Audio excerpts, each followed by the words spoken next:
I am joined by Mrs. Brandi Pace, who will share some knowledge and insight on the banjo and earlier forms of blues and jazz. Thank you for joining us. Thank you for having me.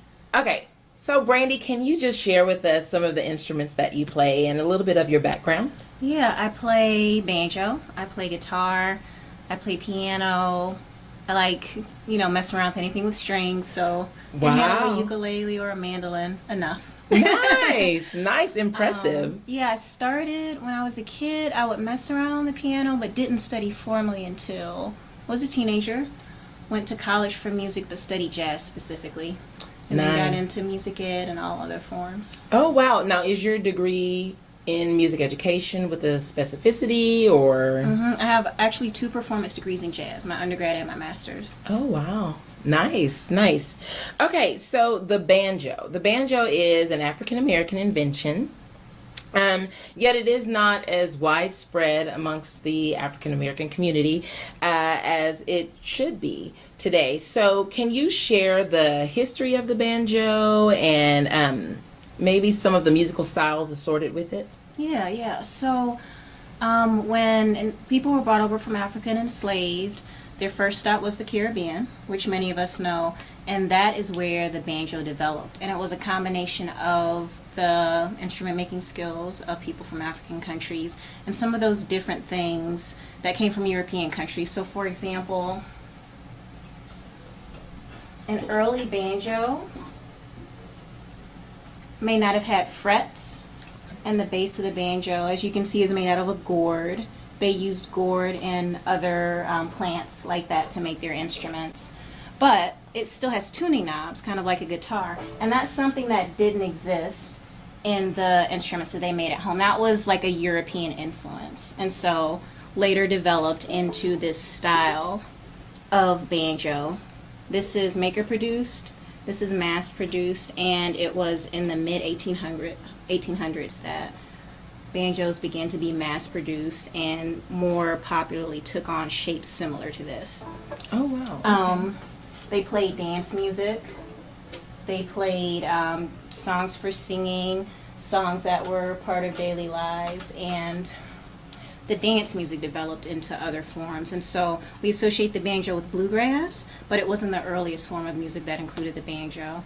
And there would be a lot of fiddle music and singing music, and that would transition to a style of playing on the banjo as well. So there are a few different styles that you can play. Okay, great. So we're going to bring you back a little later to demonstrate some of your banjo skills for us. My next question is, many believe that jazz is the first form of African American music. However, minstrelsy preceded jazz in popularity. Can you share a bit about your expertise in that? So what I've learned is long ago when Africans were enslaved in our country, they would play instruments such as the banjo and the fiddle, make up songs, and there would be musical elements that were similar to things that were found in African music as well.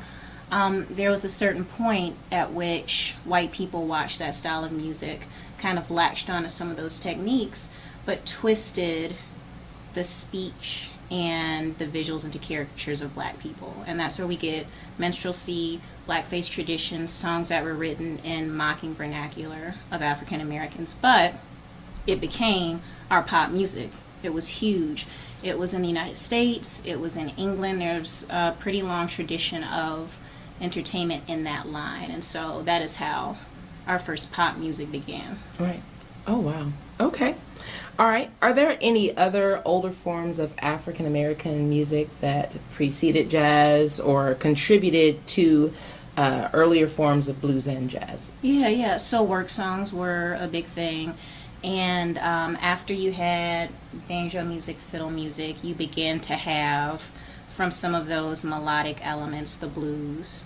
You started to have ragtime, a syncopated piano style of music, and then you would have instruments imitating that style as well, which is partly one banjo technique that you would hear. But those things were all early influences, as well as the brass bands and that style of music that we might know more as Dixieland, that came out of New Orleans.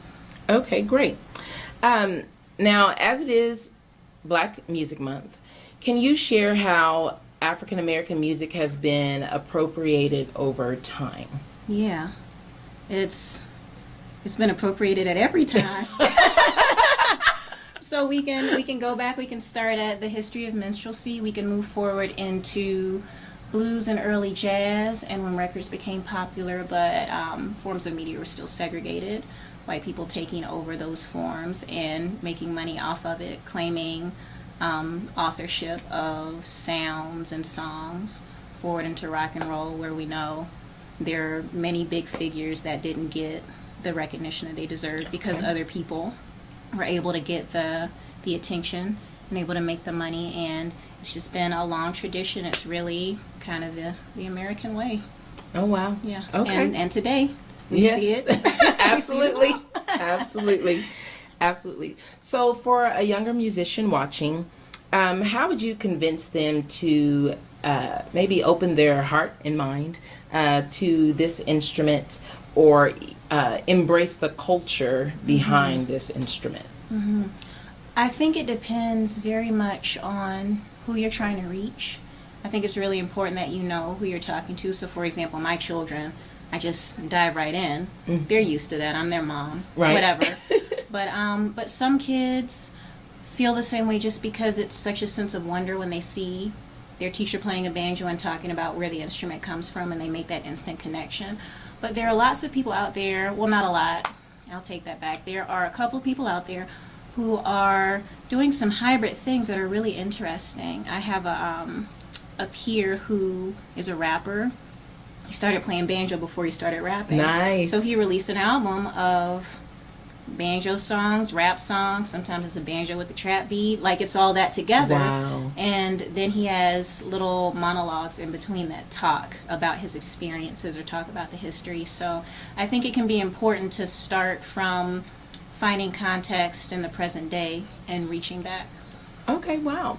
Well, the moment we've all been waiting for. What is your favorite banjo song to play? What is my favorite banjo song to play? Okay, so maybe not my favorite of all time, but my favorite with my kids. There's a song called Say Darling Say. It's really adorable. It uses a lot of the words of the common lullaby, Oh Hush Little Baby. Okay. And when I'm on my own, I don't play it as much, but when I'm with my students, they love to sing it. So Okay. that's one I really love. But I have a lot of good tunes. Okay, great. Well, choose one of your favorite tunes and play it for our viewers. Okay, perfect. If you don't mind, I'll move out of your way. Yeah. All right, so I'm gonna use my gourd banjo. I don't play it often, but I love this instrument. It actually comes from a maker, an African American woman, banjo maker, who is out of Western Virginia. The song I'm gonna play is called Old Bowback, and it's from my home state of Georgia.